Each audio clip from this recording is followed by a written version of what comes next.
Hi friends, welcome to Eversmile Tamil Media. உழைப்போம் உயர்வோம். நம்ம இன்னைக்கு கொண்டக்கடலை பிரியாணி தான் பார்க்க போகிறோம். எப்படி பண்ணுறதுன்னு பார்க்கலாம். இதுக்கு நான் நைட்டே 200 கிராம் கொண்டக்கடலையை ஊற வச்சுருக்கிறேன். ஊற வச்ச கொண்டக்கடலையை குக்கரில் போட்டு ஒரு மீடியம் ஃப்ளேமில் ஒரு 3 விசில் விட்டு நம்ம எடுத்துக்கலாம். இப்போ நம்ம குக்கரில் ஆயில் விட்டு அன்னாசிப்பூ, கடல்பாசி, பட்டை, கிராம்பு, பிரிஞ்சி இலை இதெல்லாம் சேர்த்துக்கலாம். 2 வெங்காயத்தை நான் கட் பண்ணி வச்சுருக்கிறேன். இதுக்காக நீளவாக்கில் அந்த வெங்காயத்தையும் இதை சேர்த்ததுக்கப்புறமா சேர்த்து நல்லா வதக்கலாம்.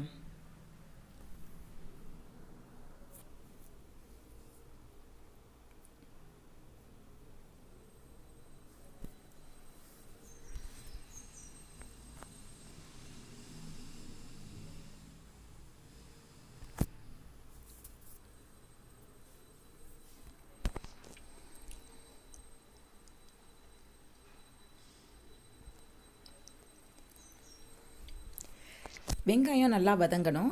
இது வதங்குற டைமில் நம்ம இஞ்சி பூண்டு பேஸ்ட்டு அரைச்சிடலாம். இதுக்கு பூண்டு பல் ஒரு 12-13 எடுத்துருக்கிறேன். அதுக்கு ஈக்குவலாக நான் இஞ்சி எடுத்துருக்கிறேன். இதில் 3 பச்சை மிளகாய் சேர்த்துக்கிறேன். சின்ன சைஸஸாக இருக்குது. நீங்கள் பெருசாக இருந்தால் 1-2 எடுத்துக்கோங்க. அதில் ஒரு கையளவு வெங்காயம் எடுத்துக்கோங்க, பெரிய வெங்காயம். ஒரு கையளவு புதினா. இதை நல்லா நம்ம பேஸ்ட்டாக அரைச்சிடலாம். இப்போ வெங்காயம் நல்லா வதங்கிடுச்சு. இப்போ இதில் நம்ம அரைச்சி வச்சுருக்கிற இஞ்சி பூண்டு புதினா பேஸ்ட்டை நம்ம கொட்டிடலாம்.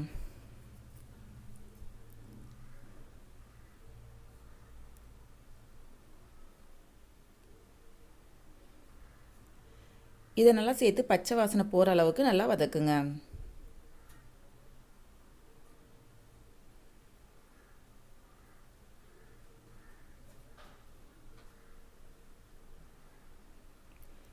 இப்போ நல்லா வதங்கிடுச்சு. இதில் ஒரு தக்காளியை நல்லா பொடிசாக கட் பண்ணி சேர்த்துக்கிறேன். இதுக்கு நான் மசாலா ஐட்டம் பார்த்துட்டிங்க அப்படின்னா வேறு எந்த மசாலாவும் நான் சேர்க்க போகிறது கிடையாது. நம்ம வீட்டில் உபயோகிக்கிற குழம்பு மிளகாய்த்தூள் தான் யூஸ் பண்ண போகிறேன். ரொம்பவே நல்லாயிருக்கும். இந்த டிஷ்க்கு குழம்பு மிளகாய்த்தூளே போதும். 1 டீஸ்பூன் குழம்பு மிளகாய்த்தூள் சேர்க்குறேன். ஏற்கனவே நம்ம பச்சை மிளகாய் 3 சேர்த்துருக்கோம். அதனால் 1 டீஸ்பூன் சேர்க்குறேன். உங்களுக்கு காரம் அதிகமாக வேணும்னா நீங்கள் சேர்த்துக்கலாம் எக்ஸ்ட்ராவாக. அப்படி குழம்பு மிளகாய்த்தூள் இல்லை அப்படின்னா நீங்கள் 1 டேபிள் ஸ்பூன் தனியாத்தூள், 1/2 டேபிள் ஸ்பூன் தனி மிளகாய்த்தூள், மஞ்சள் தூள் 1/4 டீஸ்பூன் சேர்த்துக்கோங்க. இப்போ இதில் தயிர் 1 1/2 கப் போல் நான் சேர்த்துக்கிறேன்.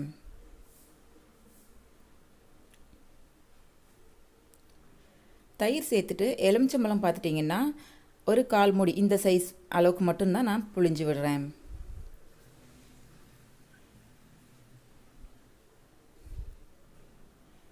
இதை நம்ம நல்லா கிளறி விட்டுட்டு எண்ணெய் தனியாக பிரிஞ்சு வர அளவுக்கு நம்ம வதக்கிக்கலாம். இப்போ பார்த்துட்டிங்கன்னா நல்லா எண்ணெய் பிரிஞ்சு நல்லா வதங்கிடுச்சு.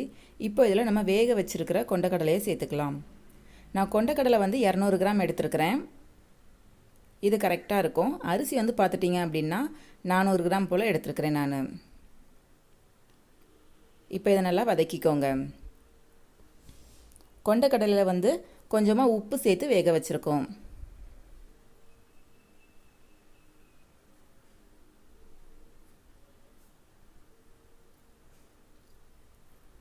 இப்போ நல்லா கிளறி விட்டாச்சு. இப்போ இதுக்கு தேவையான அளவு உப்பு சேர்த்துக்கோங்க.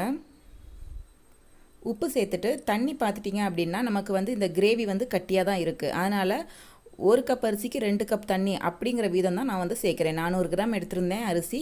அப்போ அதுக்கு நான் 800 கிராம் போல், அதாவது 2 கப் அரிசி எடுத்திருந்தேன். 4 கப் தண்ணி ஊற்றுறேன். ஊற்றிட்டு நல்லா கொதி வரட்டும்.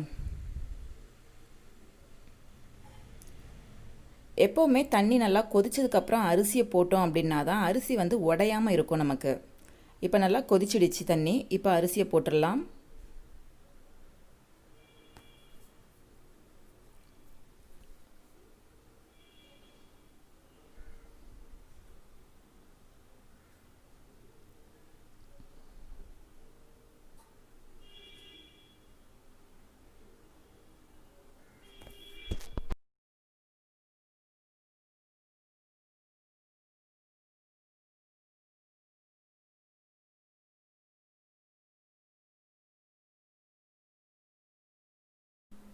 அரிசி போட்டாச்சு. இப்போ இதில் புதினா இலையில் வந்து கட் பண்ணி அதில் சேர்த்துக்கலாம். சேர்த்துட்டு குக்கரை மூடலாம். குக்கரை மூடுறதுக்கு முன்னாடி உப்பு வந்து சரி பார்த்துக்கோங்க.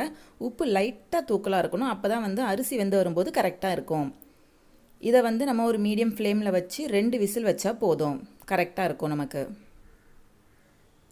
இப்போ 2 விசில் வந்துருச்சு. ஓப்பன் பண்ணி பார்த்துடலாம். ரொம்ப நல்லாவே வெந்திருக்கு, பார்த்தீங்கன்னா தெரியும். சாதம் வந்து குலையாமல் உதிரியாகவும் வந்திருக்கு. இது ரொம்பவே டேஸ்டியாகவும் இருக்கும் ஃப்ரெண்ட்ஸ். வீட்டில் நீங்களும் ட்ரை பண்ணி பாருங்கள். வீடியோஸ் பிடிச்சிருந்ததுன்னா லைக் பண்ணுங்கள், உங்கள் ஃப்ரெண்ட்ஸுக்கும் ஷேர் பண்ணுங்கள், கமெண்ட் பண்ணுங்கள், மறக்காமல் சப்ஸ்கிரைப் பண்ணுங்கள். அடுத்த ஒரு வீடியோவில் பார்க்கலாம். Thank you friends.